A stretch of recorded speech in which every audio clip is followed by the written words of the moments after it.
Hello বন্ধুরা, আসসালামু আলাইকুম।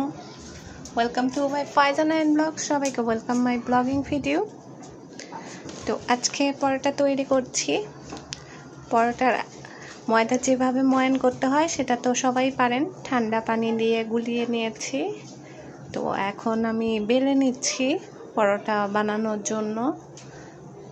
আর কিছুক্ষণ আমি রেস্টে রেখেছিলাম ঠান্ডা পানি, লবণ আর তেল দিয়ে আমি পরোটার ময়দাটা ময়ান করে রেস্টে রেখে দিয়েছিলাম। তারপর এখন আমি বেলতে চলে আসলাম।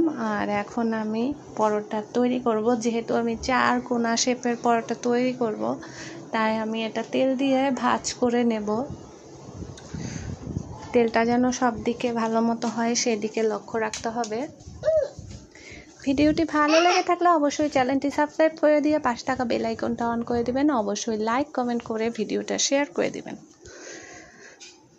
তো পরোটা শেপ দিয়ে নিলাম, এরকম করে সবগুলা বেলে নিয়েছিলাম। তো এখন আমি এগুলা তেল দিয়ে ভাঁজটা দিয়ে নিব। তো একটার উপর একটা রেখে এভাবে ভাঁজ দিয়ে নিচ্ছি।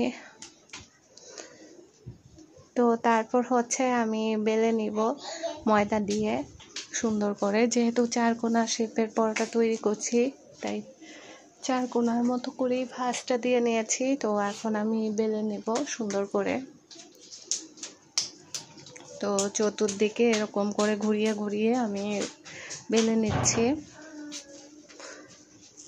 আর এই মুচমুচে পরোটা খেতে কিন্তু খুবই মজা।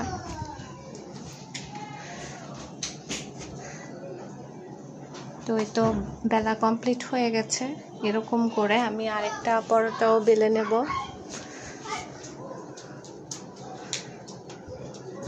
তো ভাঁজটা সুন্দর দিলে পরোটাটা সুন্দর হয় আর কি। ভাঁজটা আবার সুন্দর মতো না হলে পরোটার সাইজটা সুন্দর হয় না। তো এটার ভাঁজটা তেমন একটা ভালো হয় নাই। তো তাওয়াতে দিয়ে দিলাম, তাওয়া গরম হয়ে গেছে, উল্টে পাল্টে দিচ্ছি। তারপর ঘি দিয়ে দিব।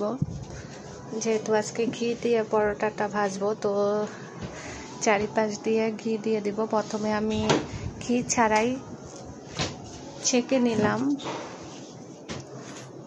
তাওয়ার মধ্যে, পরোটার এপাশ ওপাশ ছেঁকে নিলাম। তারপর উল্টে পাল্টে আমি সাইড দিয়ে ঘি অ্যাড করে দেব।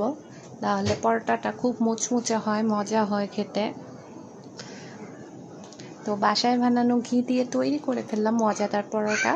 তো ভিউয়ার্স, আজকের মতো বিদায় নিয়ে নেব। সবাই ভালো থাকবেন, সুস্থ থাকবেন। আবার নতুন কোনো ভিডিও নিয়ে হাজির হয়ে যাব। ততক্ষণ পর্যন্ত আল্লাহ হাফেজ।